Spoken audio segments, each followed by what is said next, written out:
we do not say nothing happens by accident. We use a different word. We say you are the creator of your own reality, and you may be creating intentionally, or you may be creating by default.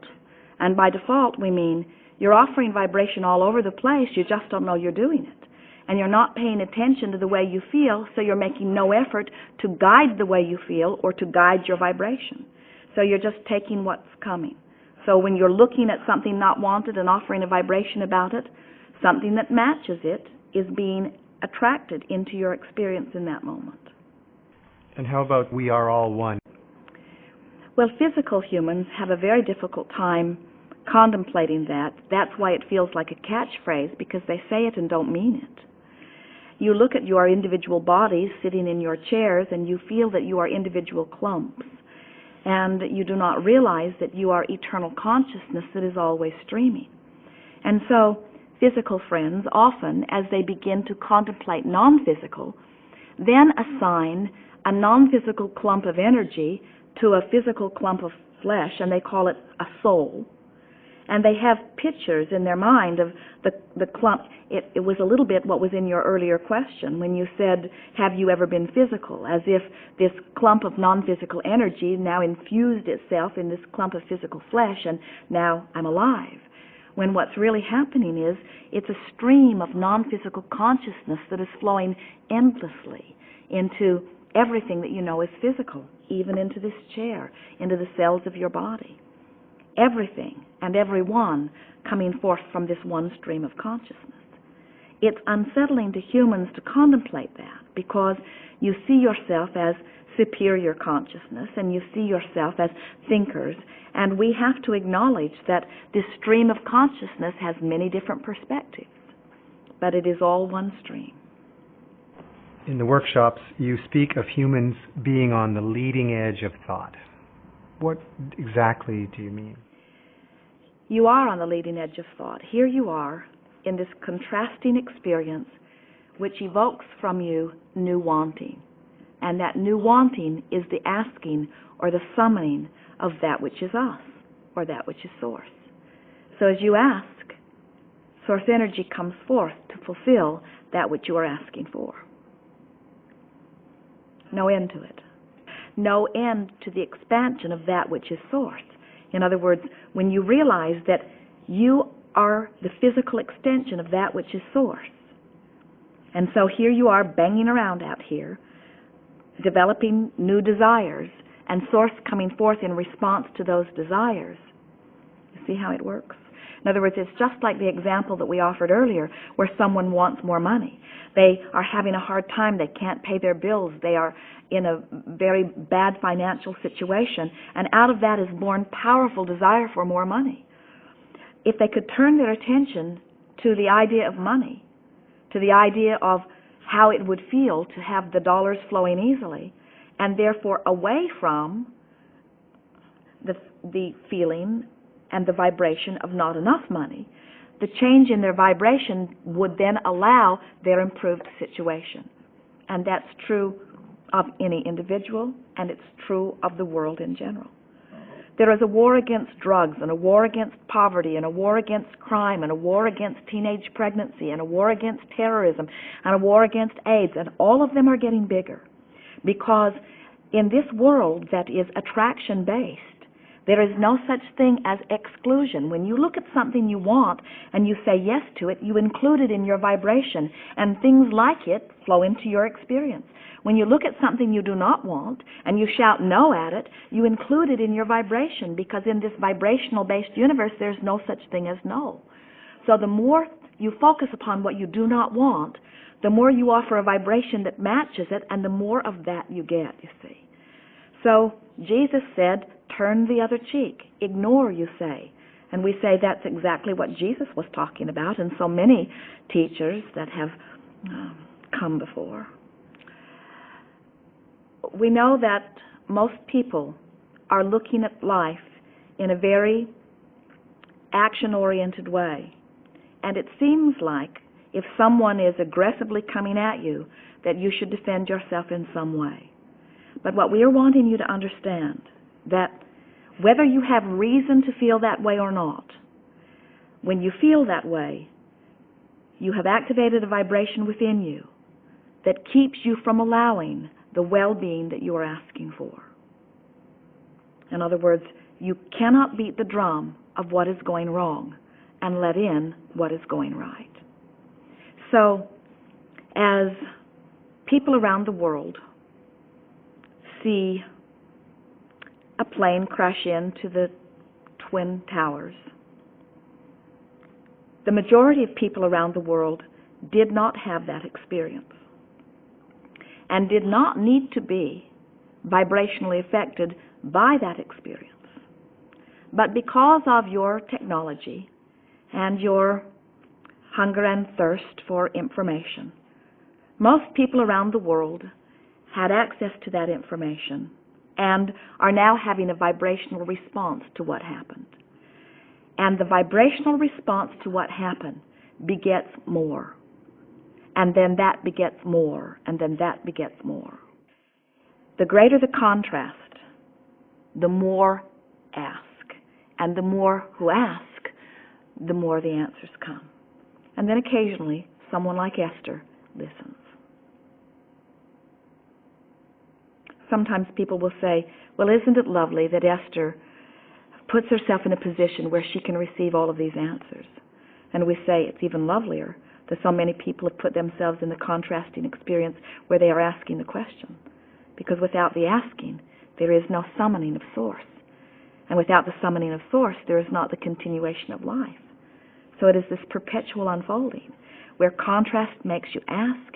You're asking someone's Source. And now, as you practice allowing, you get in on it. Now, you see. Your world continues to thrive. It continues to be because billions of people have experiences which cause them to ask, and Source energy comes forth. But if those billion people that are asking are vibrationally out of alignment with what they're asking for, then very few are reaping the benefits of what they're asking for. And when we say the time of awakening, what we really mean is more and more are putting themselves in the place where they're vibrationally in the place of allowing what they're asking for. And that's the creative wave that you're all wanting to ride. Imagine something happening in your experience which stimulates desire within you, and you knowing that all you have to do is focus and find a way of bringing yourself into vibrational alignment with the essence of what you're asking for. And then you get to witness the universe yielding to you the circumstances and events that help these things unfold. And you know that it is through your creative endeavor and alignment of energy that you are making this happen, you see. And then, as you receive the manifestation of that, guess what happens? You stand in a new vantage point with a new set of contrasting experiences which give birth to new desires, and then you start all over again. And people say, well, will I ever get it done? And we say joyously, no, never. You are an eternal being. You never get it done. And you cannot get it wrong. And the reason you can't get it wrong is because you never get it done. No matter where you're standing, you always have the opportunity to give birth to another desire. And Source is always going to answer that other desire, you see. So our work and your work and your work, what we are all about, is helping people come more and more into vibrational alignment with what they're asking for, so that you, in your life right now, get to receive the benefit of what you've been asking for, rather than the generation that follows you receiving the benefit of what you're asking for.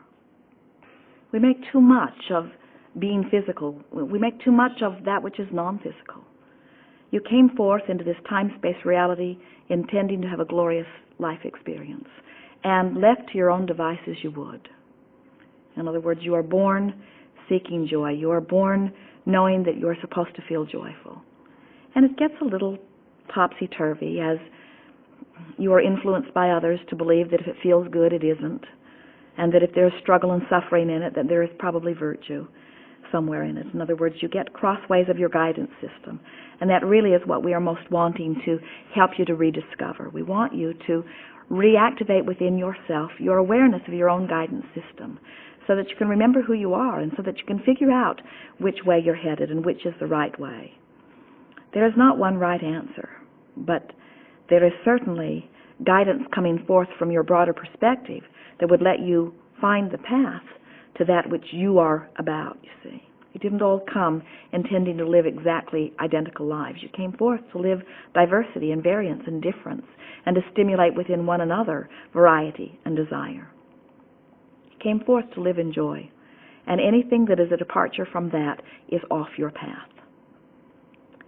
Joseph Campbell, a wonderful man and teacher in your physical environment, gave you the best words that we've ever heard spoken for living your life in the way you intended before you made the decision to come forth. In other words, how you felt coming into this life experience when he said, follow your bliss.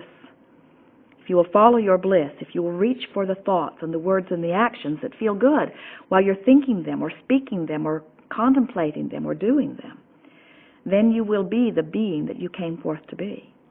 But what we notice as we see someone in despair or even in anger, sometimes they can't even get a whiff bliss. And so our message is, let bliss be your goal, but if you are in despair, then reach for the life-giving relief that anger will give you.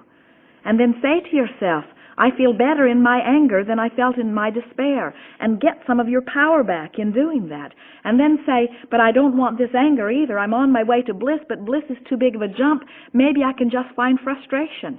And then reach for the breath of fresh air that frustration gives you and find it, and then say, I found this frustrating thought on purpose, and it sure feels better than the anger that I felt before. And then about frustration, then start reaching for some hope. And when you find hope, then start reaching for some belief. And when you find belief, then start reaching for some knowing. And before you know it, you're remembering who you are, you see. But you cannot guide yourself by using someone else's criteria. And your criteria is the way you feel. The better you feel, the more on your path to who you are, you see. Good feels good. And that's what we want you to remember. And it's what you innately know. And it's not the big struggle that you often think for people to remember that. Because while you may have for 10 or 20 or 30 or 40 or 50 or 60 or 70 or 80 or 90 years, maybe you have been far from your connection to source energy, but you are eternal beings who have for so much longer known yourself as joyful beings. So a little dose of it brings your memory back fast. Thank you. It's our pleasure. I was never interested in money. I mean, I was just interested in having a wonderful life and being free. I didn't want to work. And I was in love with someone. Now I was going to need money for the first time, because I didn't make much money in show business. And at that point, particularly. And I was doing a show. I was on my way into Montana in a little motel, and there was just this coffee table, and there was this book that said, Think and Grow Rich. I thought, well, that's interesting. And I picked it up, and I'm kind of looking through it, and when something's right for me, I get goosebumps all over my body. I get a goosebump if I'm frightened by something I don't understand, like if I'm walking at night and I hear a panther in the bushes, or 4 panthers, or even worse. But something like that, I get a certain kind of chill bump, but I get another kind of thrill bump when there's something that's just right for me, that this is something I should really start paying attention to. Well, that book, it was just like that, just like the hair just started raising up on me. And I thought, whoa, there's something here. And so I asked the motel owner, I said, can I take this book to my room and read it? He says, you can have it. He says, I'm not interested. So, that's what, that really turned my, because I followed it. For some reason, I guess you have to believe in something for it to work for you. But I really believed it would work. It just made such sense to me. I'll throw you in a side story to that, too, because I think this is really interesting. I was doing one of my presentations with my business in Phoenix, and Esther was sitting in the audience. And afterwards she said, because I used to tell stories from the book, Napoleon Hill, the one that the Uncle Darby and the little sharecropper daughter story. And Esther said, you'll never believe this. I said, what? She said, Napoleon Hill is just talking to me in my head and wants to talk to you. We went out in the car, got in the back seat of the car, and I said, yes. And so Napoleon Hill, that energy, spoke through Esther. And so, I got a cajillion questions if there's anybody got answers. And I said, if you had it to do over again, what would you do differently? He said, I would have told where I got the information. And I said, well, why didn't you? He said, because that would never have been published. He said, they wouldn't publish that kind of material back then. And I didn't pay much attention to it. And then we were in Salt Lake City earlier, just last year, because June or July. And I had some time in the hotel. Esther was visiting family. And I went over to the bookstore, to Barnes & Noble or Borders, one of those.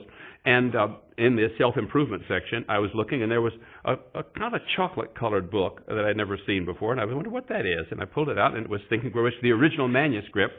And what's the guy's name in San Diego? Melvin Powers, who has been publishing so many of the Thinking Grow Rich, where I used to buy my books from wholesale. Melvin Powers has published this, the original manuscript, before it was edited. And I bought the that one, and I took the one that I had used through all years and got a big yellow marking pen and went back to my room, and I'm marking every change in it, every change. And anything in it that inferred the word vibration, every time that word came up, the editors had taken it out. They never let them use the word vibration in the book. It always came out, like whether I won't try to remember how many times. Anytime anything inferred that it had anything to do with the ethers or the essence or anything other than just good, solid physical facts, pretty much, that was edited out. And of course, it's still one of the best sellers today of the business books in America. But it made me realize that I could focus on something or anything that I wanted, and could receive it. I built a huge multi-million-dollar operation. I had about 100,000 people in business with me. I set a goal to do that in 10 years, and actually I did it in 9 years. All to that, because I've never had any success at anything before. I just had a good life, but I mean, now I realize that was success. But in those days, I kind of was equating success with some money too, whereas I don't anymore. To me, success has nothing to do with money. It just has to do with how happy. The happiest person is the most successful person, as far as I'm concerned. I just read an article 2 days ago, I think it was, and they checked the happiest people in the world, the happiest countries, and the happiest country is one of the poorest countries in the world, Nigeria.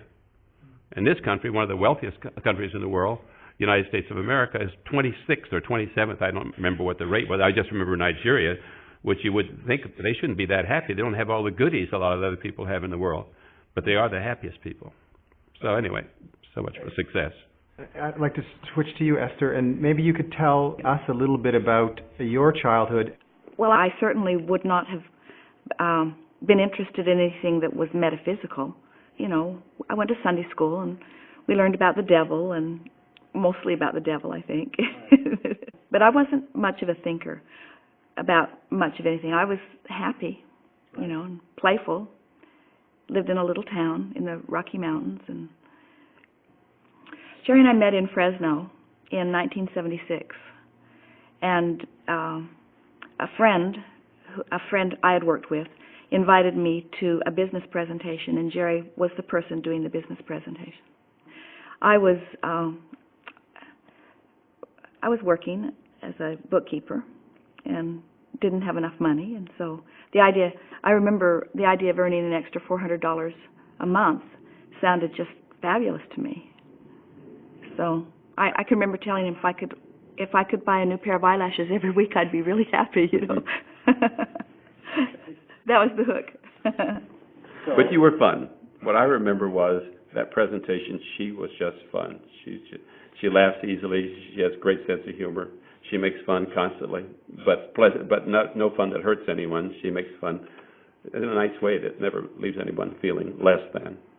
I speak of, I think about it occasionally, that I've been as poor as a human can be. In other words, we've had no food. I've seen Mother cut the fences to let the neighbors' cows in to milk them. So there's milk for my little brother, and what fish we could catch and frogs we could catch out of the creek. And I've lived from that to being, worth millions. I've been so sick so many times that they said I was going to die back as a child. To have such perfect health, I haven't been to a doctor. I haven't had a physical examination. I'm just so healthy, my whole adult life. I've been through just such aggressive, negative relationships, fighting and battling, and that to having this relationship that Esther and I have that's just so spectacular. And I have so many friends.